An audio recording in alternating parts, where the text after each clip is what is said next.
ಬಳ್ಳಾರಿಯಲ್ಲಿ ಗಲಭೆ ಪ್ರಕರಣ ಸಂಬಂಧಪಟ್ಟಂತೆ ಘರ್ಷಣೆ ಪ್ರಕರಣ ಸಂಬಂಧಪಟ್ಟಂತೆ ಬಿಜೆಪಿ MLC ಆದಂಥ ಕೇಶವ ಪ್ರಸಾದ್ ನಮ್ಮ ಜೊತೆ ಮಾತಾಡ್ತಾರೆ.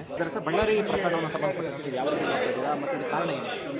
ನೋಡಿ, ಕಾಂಗ್ರೆಸ್ ಸರ್ಕಾರ ಬಂದ ನಂತರ ರಾಜ್ಯದಲ್ಲಿ ಒಂದಾದ ಮೇಲೆ ಒಂದು ಲಾ ಆ್ಯಂಡ್ ಆರ್ಡರ್ಗೆ ಸಂಬಂಧಪಟ್ಟಂತಹ ಸಮಸ್ಯೆಗಳು ಉದ್ಭವ ಆಗ್ತಾ ಇದೆ. ಇಲ್ಲಿ ಒಬ್ಬ ಚುನಾಯಿತ ಪ್ರತಿನಿಧಿಯನ್ನು ಟಾರ್ಗೆಟ್ ಮಾಡಿ ಅವನನ್ನು ಆಧಾರವಾಗಿಟ್ಕೊಂಡು ಕೇಸ್ ಹಾಕುವಂಥದ್ದು ಇದೆಯಲ್ಲ, ಇದೆಷ್ಟು ಸರಿ? ಇಲ್ಲಿ ಜನಾರ್ದನ್ ರೆಡ್ಡಿ ಅವ್ರನ್ನ A1 ಮಾಡಿದ್ದಾರೆ, ಸೋಮಶೇಖರ್ ರೆಡ್ಡಿ ಅವ್ರನ್ನ A2 ಮಾಡಿದ್ದಾರೆ, ಹಾಗೆ ಶ್ರೀರಾಮುಲು ಅವ್ರನ್ನ A4 ಮಾಡಿದ್ದಾರೆ.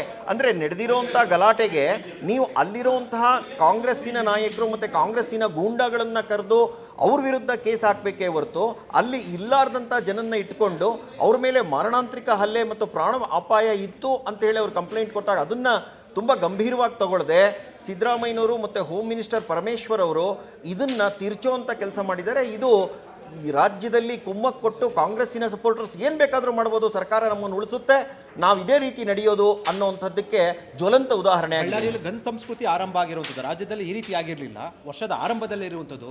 ಇದು ಏನು ಸಂದೇಶ ಕೊಡುತ್ತೆ ಸರ್? ನೋಡಿ, ಗನ್ ಸಂಸ್ಕೃತಿ ನಮ್ದಲ್ಲ, ಇದೆಲ್ಲವೂ ಕೂಡ ಅಕ್ಕಪಕ್ಕದ ರಾಜ್ಯದ್ದು ಮತ್ತು ಉತ್ತರ ಭಾರತದಲ್ಲಿ ಕೆಲವಾರು ರಾಜ್ಯಗಳಲ್ಲಿ ಮೊದಲಿತ್ತು. ಆದರೆ ಈಗ ಅಲ್ಲಿ ಸಂಪೂರ್ಣವಾಗಿ ನಿಂತೋಗಿದೆ. ಈ ಸತಿ ಬಿಹಾರದಲ್ಲಿ ನಡೆದಂಥ ಚುನಾವಣೆಯಲ್ಲಿ ನಾವು ಒಂದೇ ಒಂದು ಗುಂಡು ಹಾರಲಿಲ್ಲ ಅನ್ನೋಂಥದ್ದು ನೋಡಿದ್ವಿ. ಅಂಥದ್ದು ಶಾಂತಿ ಇರುವಂಥ ಸಮಯದಲ್ಲಿ ಅದು 26ರ ಪ್ರಾರಂಭಿಕ ಹಂತದಲ್ಲೇ ಈ ಗುಂಡಿನ ಸುರಿಮಳೆ ನಡೆದಿರುವಂಥದ್ದು ಮುಂಬರುವಂಥ ದಿನಗಳಲ್ಲಿ ಕರ್ನಾಟಕ ಎತ್ತ ಸಾಗಿದೆ, ರಕ್ತಪಿಪಾಸು ರಾಜ್ಯವಾಗಿ ಹೊರಹೊಮ್ಮುತ್ತೆ. ಕಾಂಗ್ರೆಸ್ ಸರ್ಕಾರ ಮತ್ತು ಸಿದ್ದರಾಮಯ್ಯನವ್ರ ಸರ್ಕಾರ ಇದರ ನೇರ ಹೊಣೆಯನ್ನು ಹೊರಬೇಕು. ತಕ್ಷಣ ಅವರು ತಮ್ಮ ರಾಜೀನಾಮೆಯನ್ನು ಕೊಡಬೇಕು ಅಂತ ನಾವು ಆಗ್ರಹ ಮಾಡ್ತೀವಿ. ಕೊಲೆಗೆ ಸಂಚು ಆಗಿತ್ತು ಅಂತ, ಆ ರೀತಿ ಪ್ಲಾನ್ ಆಗಿತ್ತು ಅನ್ಸುತ್ತೆ. ಖಂಡಿತ. ಯಾಕೆ ಅಂತಂದ್ರೆ ಜೊತೆಯಲ್ಲಿ ಬಂದಂಥವ್ರು ಪೊಲೀಸ್ನವ್ರು ಗುಂಡಾರಿಸ್ಬೋದೇ ಹೊರತು ಜೊತೆಯಲ್ಲಿ ಬಂದಂಥ ಬಾಡಿ ಗಾರ್ಡ್ಸ್ ಗುಂಡಾರಿಸುವಂಥ ಪರಿಸ್ಥಿತಿ ಏನು ನಿರ್ಮಾಣ ಆಗಿರಲಿಲ್ಲ. ಅವ್ರು ಗುಂಡಾರಿಸೋದ್ರು ಅಂದರೆ ಯಾಕೆ ಗುಂಡಾರಿಸುವಂಥ ಮಧ್ಯದಲ್ಲಿ ಅಪ್ಪಿತಪ್ಪಿ ಅದೇನಾದರೂ ಜನಾರ್ದನ್ ರೆಡ್ಡಿ ಅವ್ರಿಗೆ ತಲುಪಿದಿದ್ರೆ ಅದು ಗಲಾಟೆ ಮಧ್ಯದಲ್ಲಿ ಆದಂಥ ಘಟನೆ ಅಂತ ತಿರ್ಚಬೇಕು ಅಂತಲೂ ಯೋಚನೆ ಮಾಡಿದರು. ಜನಾರ್ದನ್ ರೆಡ್ಡಿ ಅವರು BJPಗೆ ಬಂದ ಮೇಲೆ BJP ಶಕ್ತಿಶಾಲಿಯಾಗಿದೆ. ಹಾಗೆಯೇ ಶ್ರೀರಾಮುಲು ಅವರು, ಜನಾರ್ದನ್ ರೆಡ್ಡಿ ಅವರು, ಸೋಮಶೇಖರ್ ಅವರು ಇಡೀ ಉತ್ತರ ಕರ್ನಾಟಕದಲ್ಲಿ ತುಂಬ ದೊಡ್ಡ ಕೆಲಸವನ್ನು ಮಾಡ್ತಾ ಇದ್ದಾರೆ. ಹಾಗಾಗಿ ಇದನ್ನು ತಡಿಲಾರದೆ ಕಾಂಗ್ರೆಸ್ ಸರ್ಕಾರ ಈ ಸಂಚನ್ನು ರೂಪಿಸಿದೆ ಅಂತ ನಾನು ಆರೋಪ ಮಾಡ್ತೀನಿ. ಇದು ಕೇಶವ ಪ್ರಸಾದ್ ಅವರ ಹೇಳಿಕೆ. ಅವರು ಜನರೆಡ್ಡಿ ಅವರ ಒಂದು ಕೊಲೆಗೆ ಸಂಚಲನ ಆಗಿತ್ತು ಮತ್ತು ಜೊತೆಗೆ ಇದು ಸಂಬಂಧಪಟ್ಟಂತೆ ಇದು ರಾಜ್ಯದಲ್ಲಿ ಗನ್ ಸಂಸ್ಕೃತಿ ಆಗ್ತಾ ಇರುವಂಥದ್ದು ದುರಂತದ ವಿಚಾರ ಅಂತ ಹೇಳಿರುವಂಥದ್ದು.